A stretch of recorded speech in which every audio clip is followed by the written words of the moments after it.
This country was founded on the principles of capitalism, and yet this very concept is constantly under attack.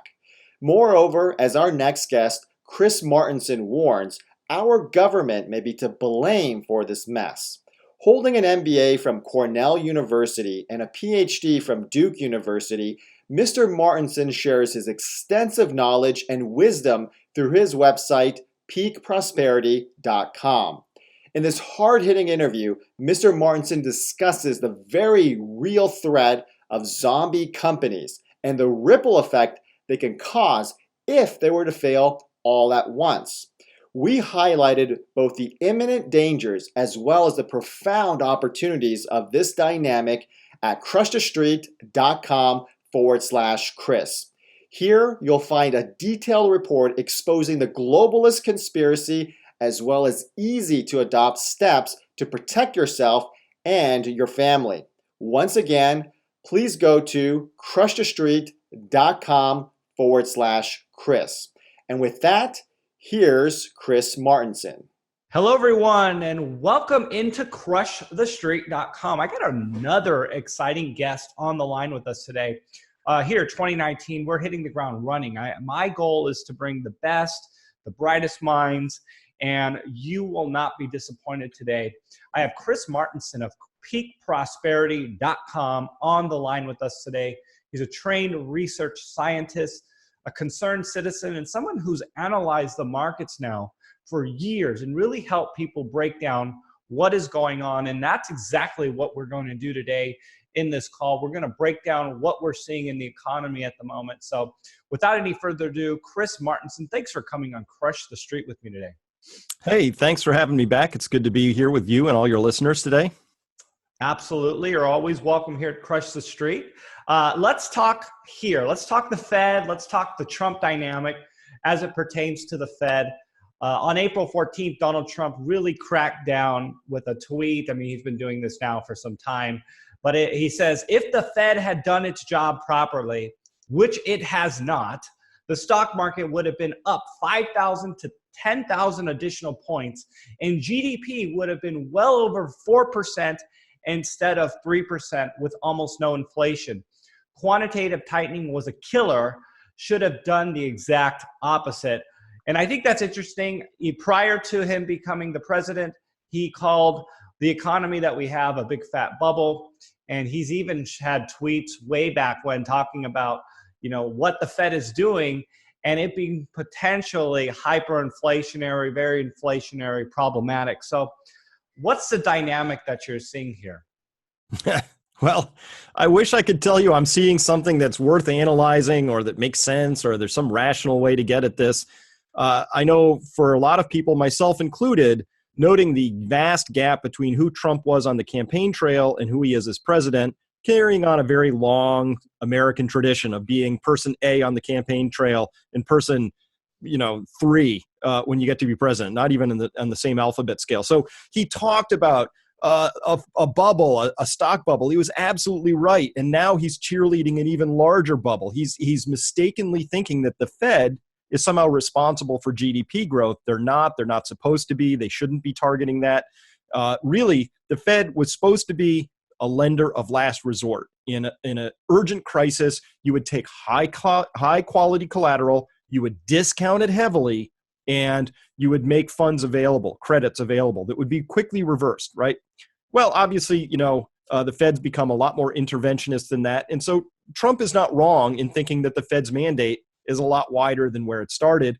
I believe the Fed is now involved in daily interventions in the stock market as necessary. I believe that we see this, of course, in their statements, their jawboning. Listen, when I first started looking at markets, you could go a month or 6 months without ever hearing from any Fed officials. Now you can't go a day, right? And we have a situation where the Fed is now responsible for, apparently, making sure that financial asset prices only go higher in price.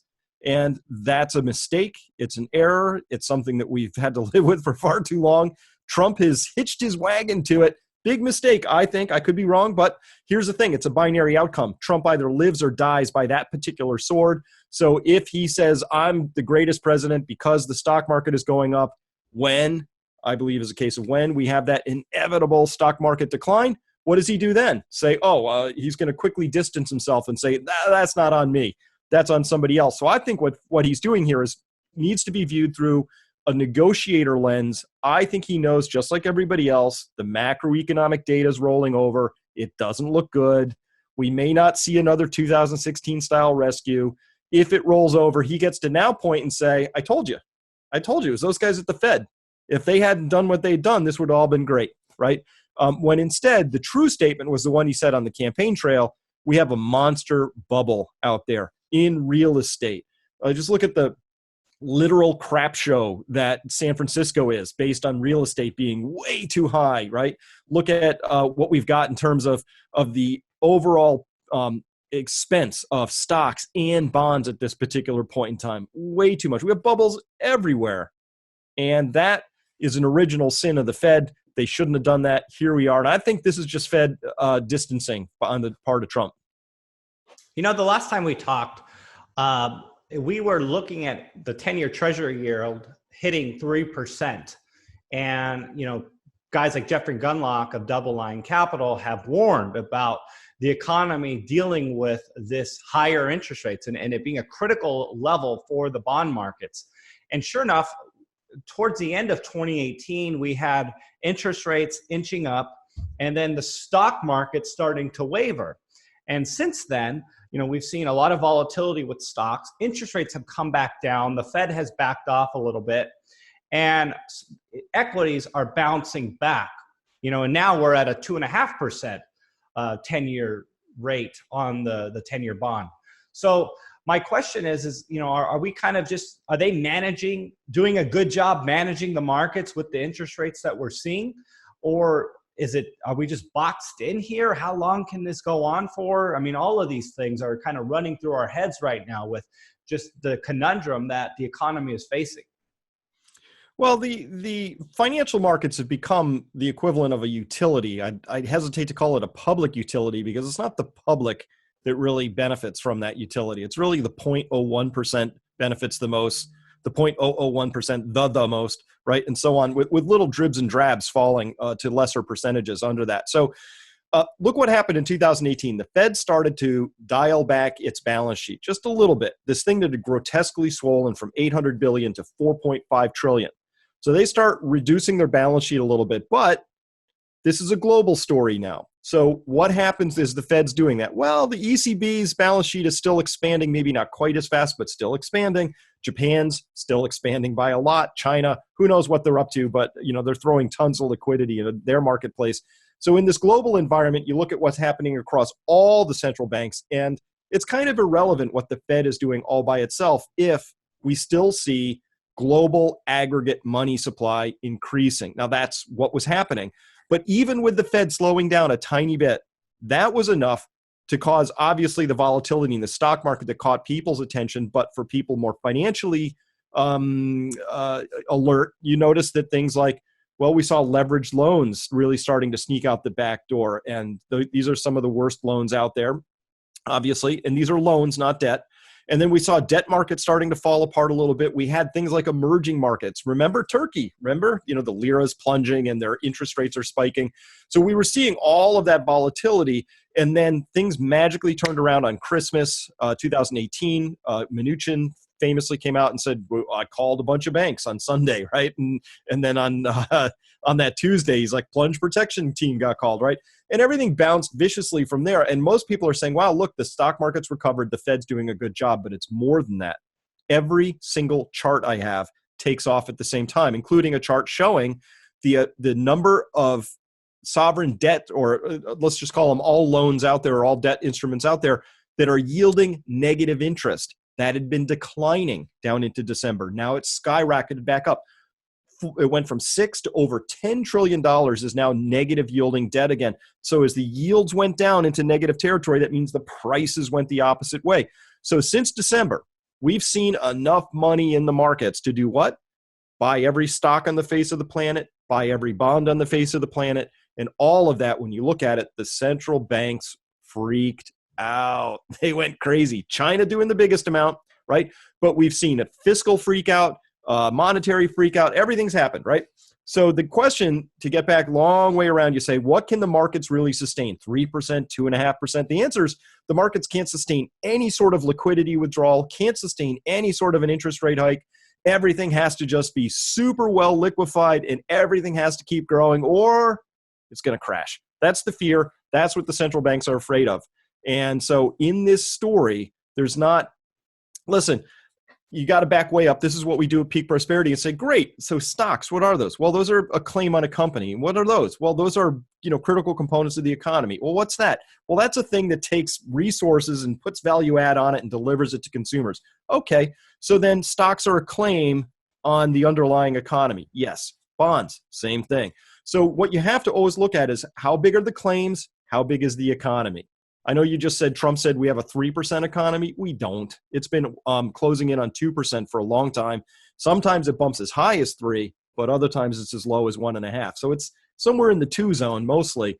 And that's with 6% of GDP deficit spending by the U.S. government. That's with the most aggressive loan and credit creation that we've seen on the consumer and household side and corporate side in a long time. That's with massive fiscal stimulus by Japan, massive monetary stimulus. That's with all of this stuff happening. So the question becomes, as those claims, all those new debts are layered on, is the economy growing? And the answer is no. The debts are growing right now about 4 times faster than the underlying economy. That's a math problem. It's compounding in the wrong direction. Everybody's fervently hoping, oh my goodness, can we, the economy in this story was supposed to take off again and give us 4%, 5% real growth. Hasn't happened in 15 years.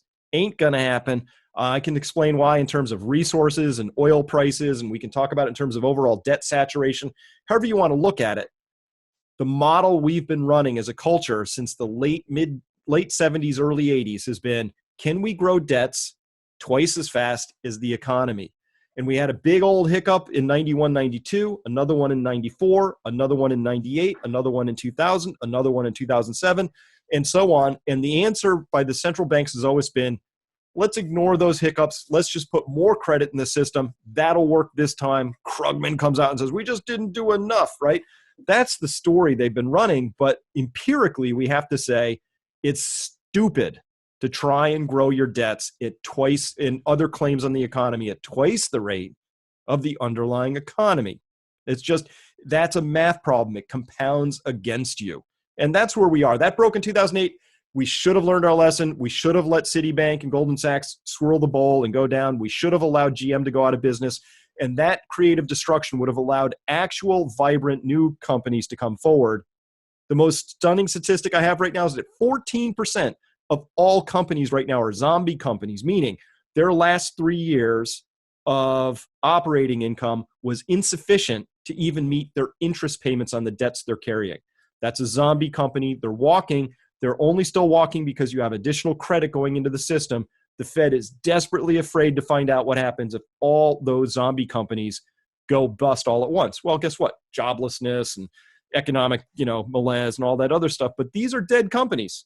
And if they stay in place, you can't get new live companies to come forward. It's just how this works. So capitalism, hate this. People are like, oh, Chris, what are you socialist? Like, no, we don't have any ism. We don't have capitalism. Capitalism is good ideas win, bad ideas die. We got 14% bad walking ideas out there right now amongst, many other bad ideas. So I'm a huge fan of capitalism, just haven't seen it in a long time. Mm-hmm. That's what the Fed has done. That's the biggest error in the story of anything, is they've actually killed the system.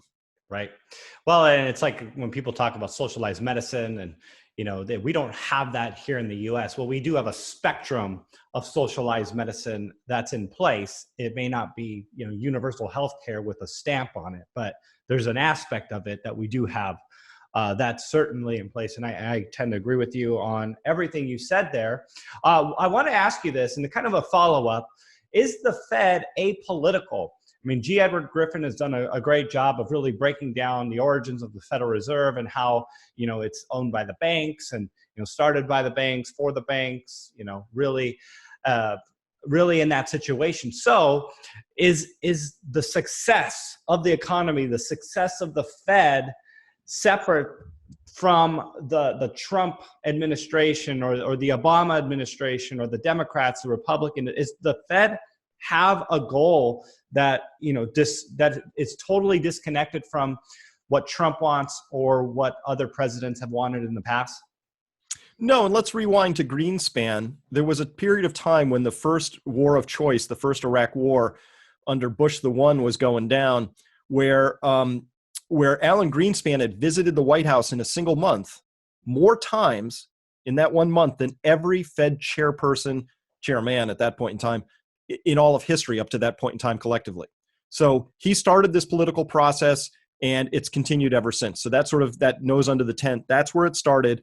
And so we can see that they're in close coordination with the political institutions, right? So that's, we get that. But more broadly, when you pick winners and losers, societal winners and losers, that is a devoutly political act. Janet Yellen came out and said, oh, the Fed is really not political at all. That's a grotesque misuse of the term, and it flies against all the empirical data. The Fed chose the winners were going to be speculators, well-financed insiders, private equity, and the already wealthy. The losers were going to be pensions, savers, grandma with her money in the bank, anybody who was trying to save. An entire generation was going to be thrown under the bus. We think that houses should be worth more for the people who own them. Tough luck to people who need to buy one, right? So picking winners and losers across broad swaths of the economy is the most political act that exists, right? People are like, oh my God, what if AOC comes forward and the taxes the rich? That's we're going to pick winners and losers. That's, of course, it's a hugely political act, and we should talk about it. Is that right or wrong, good or bad? Who knows, right? But for the Fed to come out and say they're not political after they threw millennials under the bus, they threw every generation after them under the bus, they threw savers under the bus, they picked winners for the banks, right? The big banks should be the winners in this story, but the people who are keeping their money in the banking system ought to be the losers. Those are the people who lost over $1.5 trillion of interest income. The Fed said, we think companies that are deeply indebted should be able to be the winners in this story. Those are hugely political acts. So when the Fed comes forward and says something that is such a word salad that I can't even are we using the same language? Words should have some sort of meaning. And ultimately it gets down to this. Under Greenspan, the Fed lost its way. It lost its integrity. It lost its sense of societal balance and place. It has become a grotesque operation, which is of, by, and for the banks, which means fundamentally of, by, and for the financial elites, which is fundamentally a deeply political organization. And if you don't think that's true, come with me next time. We'll go to Sao Paulo, and I'll show you what it's like to live in a society where there is a grotesque separation between winners and losers. And if you say, that's awesome, 24/7 gated guards, I'd like to live in that environment where I'm worried about my children being, taken for ransom at any particular moment. I would love to live under that society, because that's the one the Fed is creating. That's a deeply political act. So rant off, but I hate when the Fed tries to pretend they're apolitical. It's like Ted Bundy saying, I'm really a nice guy. Well, that was very insightful, and really a spin on where I thought you might take it, because I was kind of thinking conservative, Democrat, maybe Republican, Democrat, but you're talking, financial elite versus the poor. And, even with Trump, Trump's going to war with the Fed here. And I just don't know what the Fed is going to do if they're going to lash out at Trump and say, hey, screw you for coming after us. We're going to do this to spite you and to ensure you don't win the 2020 election campaign. So that's kind of what I was thinking. But from what you're saying, it's really like this allegiance, this bias to the ultra rich, which does put them in a place where they need to move forward. They need to be successful in whatever they think it is they need to do. Maybe just respond to that and we can get going. Well, absolutely. And that ultimately does become sort of a left-right socialist versus conservative, whatever. That has a political spillover. So Trump was a response in many cases to the failure of the Democratic Party to even remotely look out for their base, which might include workers and minorities and things like that. So that was a reaction. Brexit's a reaction to this divide we're talking about right now, the breakaway in Catalonia, what's happening in Italy. These are all reactions to the fact that the economic oxygen is being vacuumed out of your and my environment and being given to a very, very tiny set of elites. That's what monetary policy does. Central banks do not create prosperity. They don't create wealth. They're redistributive organizations. They take from A, they give to B. So that's what the story is, and that has ultimately very deeply political connotations. Whether that lands more on the left or the right depends on which populist comes forward with a more compelling message, but this is a target-rich environment, right?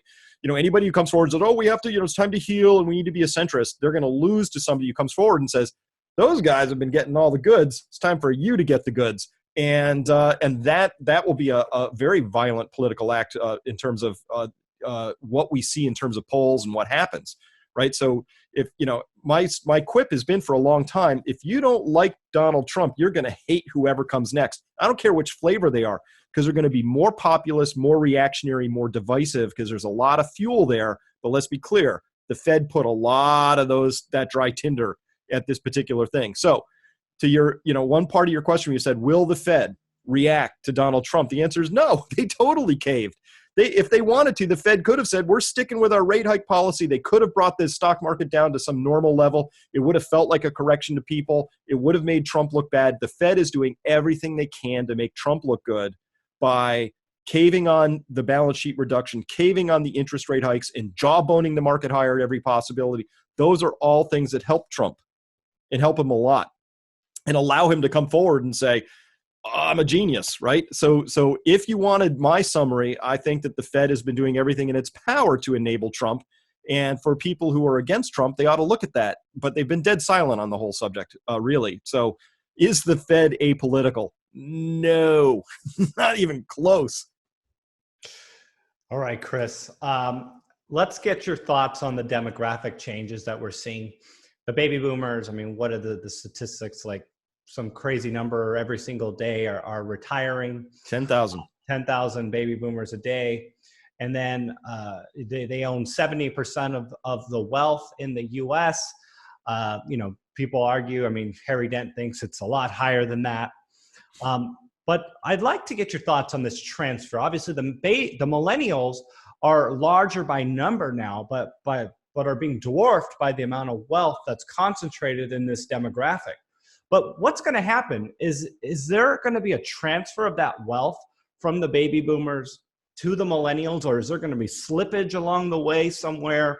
How do you see that playing out? Do you see it being problematic as we go into this aging demographic boom, or does it seamlessly transfer over? Well, no, it obviously demographics is destiny, and if you want a primer on that, just look at what's happening in Japan, where they're losing population, it's aging rapidly, and all of that, and they're piling up debts as fast as they can on a per capita basis. That's going to be a real poster child for what it looks like when it breaks. It's going to be pretty ugly, I think, at some point.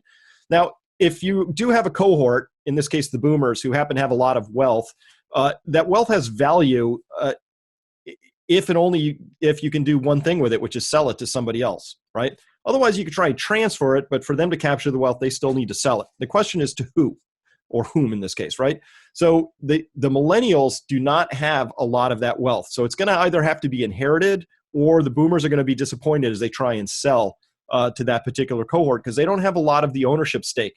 This has been, again, one of the most deeply political acts of the Federal Reserve, is to enable one of the fastest, most profound transferences of wealth, not from millennials to boomers, not even to boomers particularly, but from the 99% to the 1%. In fact, it's even worse than that. It's literally the 0.1%, 0.01, 0.001. We've seen the chart. It's like this. The wealth concentration is extraordinary, and we're now at a wealth divide that's higher than it was at the time of the Roaring '20s with the robber barons. Only this time, the robbers, the robber barons at least built stuff, It's hard for me to call somebody like who builds railroads and gets oil out of the ground a robber baron, right? But somebody who's part of the financial elite, right? Who do we listen? Oh my gosh, they're very smart guys, but Ray Dalio says this and we're hanging on every word, But Ray Dalio may have earned, taken home or earned billions of dollars, but what did he create? Name one product you have in your home, name one service that you rely on that Ray Dalio brought to your house. He's a hedge fund guy. they're skimmers, right? So we had this vast skimming operation that's created a lot of the wealth in the country. But look what's all you have to do is take a drive, right? Try and get from JFK into Manhattan. I don't know, or somewhere, take a look at the infrastructure. Take a look at where we are compared to countries that have invested in their own populations. And you'll discover that America is really far behind the curve. We haven't invested in a lot of the infrastructure, property, plant, equipment, all that stuff that actually accompanies, a really healthy nation. But you'll find that we do have a lot of wealth, most of it financially derived at this point. And so the question is, how do you transfer financially derived wealth to the next generation? And the answer is, it in many cases, it doesn't have a lot of value to it. And so, and the question is, under what terms does it transferred, right? Are you inheriting it or are you buying it? So I look at this and I just think that one of the greatest crimes that's been committed by the Federal Reserve was to throw a couple generations under the bus, right? Millennials, Gen Y, maybe Gen X too, if we want to include it. But I think they've been tossed under the bus. Household formation's way down. That missing $1.5 trillion of interest income that would have gone to typically to boomer accounts wasn't there for new business formation. Small business formation is way, way, way down. That's the engine of prosperity in this country, right? So that's really the larger story that's happened here, and it's a tragic one. It was totally avoidable, and people were talking about it for a long time, but we became enamored with this idea that financialization was the same thing as wealth creation, and it's not. It's a skimming operation. Wow. Yeah, I never thought of it that way. I mean, in different angles, I've wrapped my mind around it, but you articulated it in such a way that it's my mind is reaching for more. Like I'm getting new revelations. So I appreciate that. So let's talk about this. We started off the conversation with the stock market wavering, ending 2018. We saw gold start to get some steam here. But once again, gold is now under $1,300 materially. I think psychologically that's doing a lot of damage to precious metals investors and the frustration that comes along with it because, we've materially under the 2011 high. And, even since the end of 2015 when gold bottomed, it's been up and then down again, up and then down again. It kind of has these moments of bliss and then, it kind of disappoints. So it just, each time it does that, I feel like metals investors are that much more discouraged and it's going to take that much higher of a price to confirm some action. So anyways, just what are your thoughts here as it pertains to the economy surrounding precious metals? If I could broaden it a little bit. So precious metals, for starters, gold in particular, and really only gold. Silver has a different sort of a function. Gold and silver is not one word to me, two words. I don't think the central banks really pay attention to silver at all. There are other potential parties who are like JP Morgan, who just skim the crap out of that particular market. But looking at gold's an important signaling mechanism. And of course, anything that's an important signaling mechanism is not left to chance, right? The funny thing is you can go on the internet and you could find like super secret plans for like how to build like, nuclear weapons if you wanted, right? I think they exist out there, but you can't find out how much gold is actually in the vaults of central banks. It's like a more carefully guarded secret, right? And so it's still an important thing. And I mentioned before, I consider the stock market to be like a utility. It has a signaling function. And on that basis alone, of course, you have these interventions, manipulations. I don't care what name you put on it, right? But something happened in 2011. This is when gold spiked to 1900, but we also had a huge spike in the price of oil and wheat. And it led to the Arab Spring. And there was all this stuff that happened. And all these commodities were really taking off. And gold, among many other commodities, has been in an absolute bear market ever since. All the commodities. So if you want to look at something that's really atrocious, look at the price of corn right now, too, right? Supply and demand, farmers plant, people consume. That's the story. But if you look at the charts, corn is now trading at exactly the same price per bushel as it did in 1998. Not inflation adjusted, same darn price. Look at the input costs for farmers across that time, and it's extraordinary, what they're facing. So if you look at this though, think about what a box of cornflakes was in 1998 compared to today. Dude, that's up like 250%, right? Price of corn is dead flat. Wait a minute. Somebody's making a lot of money in there. Where is that, right? And so if you look at it, the producers in this story have been getting royally reamed. Farmers have no margin to operate on. Miners, no margin to operate on. How is it that the people who are actually involved in the production get just enough scraps to barely keep them alive? I mean, barely, like 1-2% margins, right? That's all they get. But their product has this extraordinary margin that gets captured. Questions by who, right? Again, the financialization is to blame for all of this. All of the actual value add in agricultural production is captured after the farm, right? A lot of that captured in the futures market by the private equity, the speculators, all that other stuff. And you look at like something like silver. This is a market I know really well. You look at the silver report put out by the World Silver Council, and it shows you for the past 8 years, silver's been in a structural supply shortfall. Tens of millions of more ounces are consumed every year than are available. That means that we're pulling silver out of existing above ground stocks to make up that shortfall. Every single year over those past 6 years, we've seen silver down in price in each one of those years. Tell me another product where you can be in a structural shortfall for 6 years in a row and the price goes down, right? Well, you can't make logical sense of that. It doesn't make economic sense, supply and demand and all of that. So you have to look to another story. And the story is that we have these captured financial markets, largely driven in these paper trading arenas, where very aggressive speculators and market manipulators are able to come in and wang the price around to their heart's content. And they make money at it. You know, why does JP Morgan control the silver market? Because they make money at it. Nobody goes to jail. It's literally legalized theft as far as I'm concerned. But when JP Morgan makes billions of dollars controlling the silver market, the question is, well, who paid for that? Because they didn't make that money. It's not like they originated money because of their genius. The answer is it came from somewhere, and it's coming from every producer that's producing silver at X and selling it for X minus Y, right? It's coming from everybody who was invested in that market who lost money in it, right? So if it looks like, smells like, feels like some sort of a scam, it's probably a scam, right? And so we haven't had fair and transparent pricing in the commodities paper markets for a long time. The CFTC has totally fallen down on the job. We don't have active regulators. You can look at daily price, and I'm going to use this word very carefully, manipulations. And they go both directions, up and down, and it's across all sorts of commodities. But you can see these moments where the price violently moves in a matter of a minute, totally blows out either the bid or the ask stack, and somebody did that, right? And you can say that's not price discovery, right? That's something else. That's price manipulation. And that's how the market just works now. Get used to it, be a big boy, put your pants on, all of that. But at the same time, we're doing extraordinary damage to the underlying structure of this, which is the miners aren't finding more mines, the farmers aren't able to survive. I'm a huge fan that we should have supply and demand dictate price, but that's not it. We have financial shenanigans dictating price, and that's not where these things should be set. So again, capitalism, I'd love to see it. That's not capitalism. So as a conclusion then, at what point, how long can this go on for? I mean, I know that's probably the $1 million question here. Obviously, farmers can't run at a loss. Miners can't run at a loss. We need metal. We need corn. We need these things. There's a breaking point.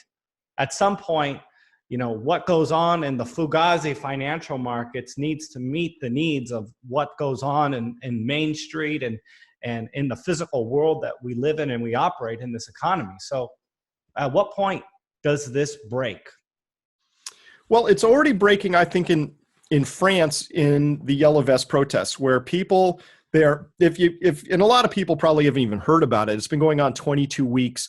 You know, BBC, when the Notre Dame caught on fire, spent in 4 hours, had dedicated more time of coverage to the Notre Dame on fire than it had to 22 weeks of protests. Tens of thousands of people, thousands injured, many of them grievously. It's got blood, gore, violence, intrigue, everything a media should be interested in. But whoop, they couldn't not talk about it fast enough, right? Because it represents something where the people of France had finally sort of figured out what the game is. And if you look at the actual demands and grievances that the Yellow Vest protesters are putting forward, it had nothing to do with diesel taxes. I mean, it was sort of, that's a little bit. That was maybe the spark that caught the fire. But you look at it, they said things like, hey, we don't like the fact that banks have as much power as they do. Hey, we don't like the role of money in our electoral processes. Hey, we don't think companies should be doing planned obsolescence. Hey, we don't like that Monsanto sells poisons that are actually, doing terrible things to our ecosystem. On and on and on, like a very, very comprehensive, awesome list of things that you or I or a thinking person would say, yeah, that's reasonable stuff. Maybe you shouldn't have a international bank harvesting money out of your ecosystem. Have a national bank that returns it to your people. All of these things are reasonable, ordinary things, which is why the system can't have this conversation, right?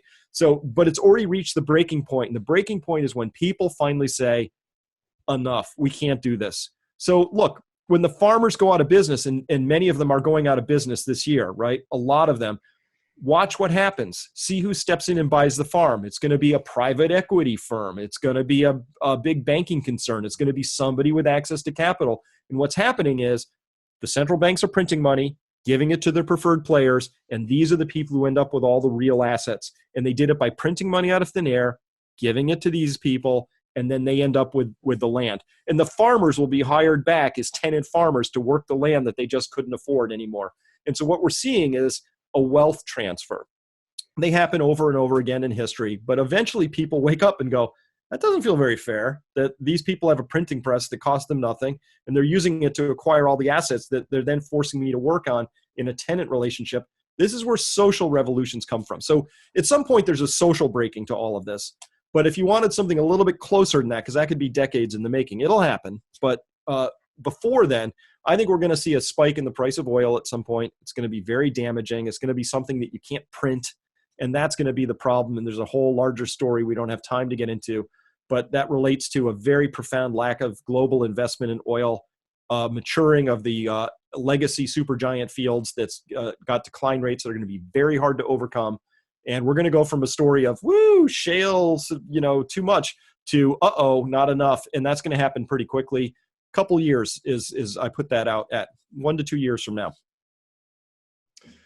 Good stuff. And I never wrapped my mind around the concept, the way you just described it there, of the financialization of these assets and how that could slowly happen, because they're making money in the equity markets and then the farmers are losing. And then what's the best solution for that in terms of, for these companies is to go ahead and purchase this non-performing business, keep that going, and still make all the upside in the financial markets, which is, I guess, very, very interesting and sinister in many ways. I mean, it's a concentration of wealth. And I think it's important for this information to get out, because I believe the spreading of this information is what will educate people, and maybe more protests, more public outcries can happen to break this system. And I think there's a lot of truth in that, and a lot of good that happens when people stand up and they revolt. And ultimately, we've seen that time and time again. So, Chris Martenson, thank you so much for coming on CrushTheStreet.com. Once again, if people want to learn more about you, your website, your work, please let them know where they can go and what they can expect to find. Absolutely. So education's everything. Context is everything. At peakprosperity.com, come on by. We've got a lot of free information there. We have a newsletter there as well for people who want to go a little bit deeper. But our mission is we want to create a world worth inheriting. We think that you have to have this understanding of what's going on in the world right now. You need the appropriate context. And so much of the media right now is creating sins of omission and commission. Omission, they're not telling you about the yellow vest. Commission, they're telling you about stuff that's false, right? So they're doing both things right now.